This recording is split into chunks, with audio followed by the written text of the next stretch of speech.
Hi, religion. Welcome to week 10. We're almost at the end. We only have one more unit left, and then your alms assignments. We really only have two more assignments left, which is awesome. Okay, so we'll get right to it. So if you're in grade 12 and you want to participate in that grad video that we're putting together, please make sure you hand in your submissions by the end of Monday by 3 p.m. I might extend it till Tuesday, but I'm not sure. Okay, so it kind of depends what I get in, but I really want as many students as possible in it, so please send those in. Okay. So weekly updates. So we're talking about modern religions and cults, and so there's two videos that I want you um, to watch. One is called Galileo and why he was really convicted of heresy, which is a good watch. And the next one is called Mother Forking Morals. And so it's actually from my favorite television show of all time, The Good Place, which you haven't seen it. It's so good. It's so funny. It's so clever. But it's all about philosophy, which I know kind of sounds lame, but it's not. It's hilarious and it's awesome.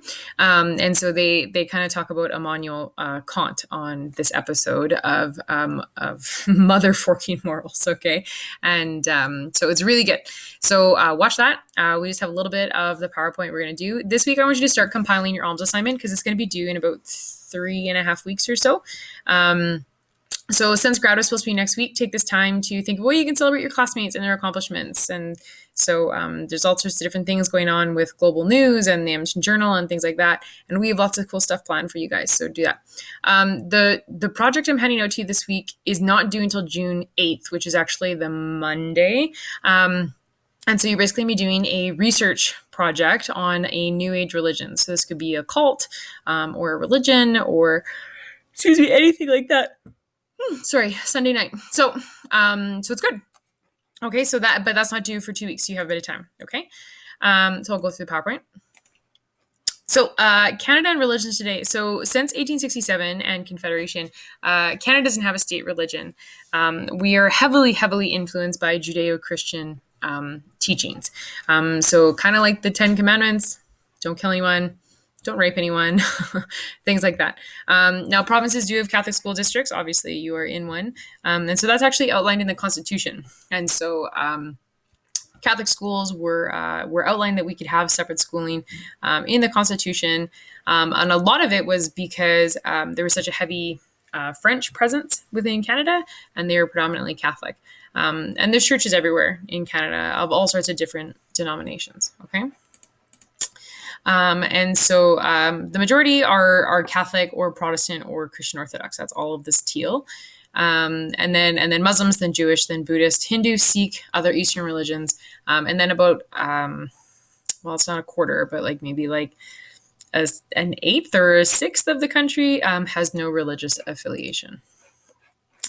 So there is some change. So a lot of people have looked at the idea that individuals should basically be able to decide for themselves, that humans are rational and they can make their own decisions if they're moral beings. And just because you don't believe in God doesn't mean you're not a moral person, right? Stores used to be closed on Sundays. West Edmonton Mall used to be closed on Sundays, and it's not anymore. And so more and more people within Canada say they have no religion. And there's been a lot of changes in the last few decades. Excuse me. And so modernity really started with globalization. So until the 1500s and until the Protestant Reformation, the Catholic Church had a huge influence on basically every part of your life, where you lived, what you did during the week. If you had too many sons, usually one of them went into the priesthood. They took your taxes. The nobility worked really closely with the church to kind of control a lot of things. And this really changed with the Protestant Reformation. So for 1,500 years, the Catholic Church had this huge, huge role. And with the Reformation and with the discovery of new lands and these new Protestant religions and King Henry VIII changing to Anglicanism and democracy is becoming more commonplace, which doesn't focus on a hierarchy. And so a lot more countries started to separate church and religion, and people began to follow this instead of going to church. So instead of allowing the Bible or a priest or a pastor or something to decide what they what they believed, they started to think for themselves. And a lot of this is because with technology and like the printing press and stuff like that, more education, people could actually read. And so they realized that like just because you got sick, it didn't mean that you like were a sinner and God was like punishing you, like science, you know? And so Martin Luther really changed a lot of this. And so when he nailed the 95 Theses to the door of the church in Wittenberg, basically everything changed and the Protestant Reformation. And we talked about this at the very beginning of the course, but this really changed everything. And so we have the rise of science and religion. So it became more and more normal that you don't just accept something because someone tells you to believe it, but you need to like seek for yourself. And so there's a reason for everything. There's a scientific explanation behind everything. And so you need to have like a measurable reason to believe it. And you can't just assume that because some guy tells you it in a church, it must be true. And this is called rationalism. So Galileo actually had a huge impact on this. So Galilei, 1564, 1642, he was a Catholic Italian astronomer, and he made lots of different discoveries, and he presented them like to the church and in public and things like that. And he basically proved, not basically, he proved that the Earth rotated around the sun, not the other way around, which was like completely contradictory to what the church had said, because everything revolved around the earth, because humans were the center of the universe, because God had created us, and blah, blah, blah. And he's like, okay, but that's not true. And this like completely altered what people thought about God. And so the church forced him to like withdraw his view, and they put him under house arrest, and nobody would publish his books. And you'll learn a bit more about it in that video. But they eventually would apologize for the way that they treated him. But this made a huge change on like scientists and the church. Okay. And more people started to investigate these things. So this is, hopefully you understand a little bit about astronomy, but obviously, yes, the earth does revolve around the sun and not the other way around. Okay. So more and more people began to question the existence of God, and these are called agnostics. So people who are like not really sure if God exists, kind of sitting on the fence, they can't really claim to know, they're called an agnostic. If they know, or if they believe that there's no way God can be proven empirically through proof, then that's an atheist. So someone who says like, nope, there's no God, there's no way you can convince me of it, like you can't prove it, I'm out. That's an atheist. Agnostics are kind of like, well, I can't disprove it, but I also can't prove it. So I'm not sure. Okay. And then humanism. This is a belief that basically focuses on the importance of human life, which has really shifted into the Catholic Church as well. Secularism is that governments should be separate from religion. And then secularization is basically just this process of doing that. Okay. Now, Immanuel Kant, so this is where that video is going to come in. So he believed that scientific knowledge and religious knowledge are different and you can't combine them.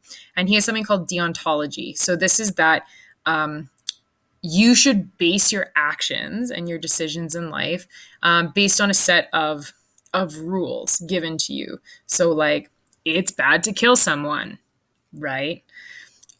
So you should do it because it's the right thing to do, not because of the consequences. So like if you kill someone, you'll probably go to jail, and that would be bad. And then you killed someone and people would not like you and things like that. You should do the right thing because it's the right thing to do. So like, don't kill someone because you might not get to heaven. Don't kill someone because you shouldn't kill people. Make sense? So everything should be well thought out. And so this is all about Immanuel Kant. And so you'll learn a bit more about that in that Mother Forking Morals video, okay? Normally I'd show you guys a whole episode on it in class, but if you have Netflix, you should watch The Good Place. It's good. And we'll go through this. Okay, so alms this week, like I said, start compiling those alms. Think about something for grad. How can you make people kind of, feel better and things like that. And this is The Good Place. These are the characters in it. So watch those videos. The assignment is that New Age religion research assignment. So I lay out like kind of how everything is marked on there, but it's it's really good. I think it's interesting and it's fun, and a lot of kids really enjoy this. Normally, I'd have you present it in class, but you can present it any way you want. So if you want to send me a video or like a PowerPoint or a YouTube video that you created, then please do it. If you want it to just be like a paper, then that's cool too. If you want to do like Google Slides or something like that, that's awesome. Okay, all those different things. We will have a Teams meeting on Wednesday. Hand in your missing assignments. Most of you are pretty good. This class is actually really good, so I'm really impressed with you guys. So thank you for that. And that's it. I miss you guys, and I hope you have a good week. It's supposed to be beautiful this week, so enjoy it, and I will talk to you on Wednesday. Bye.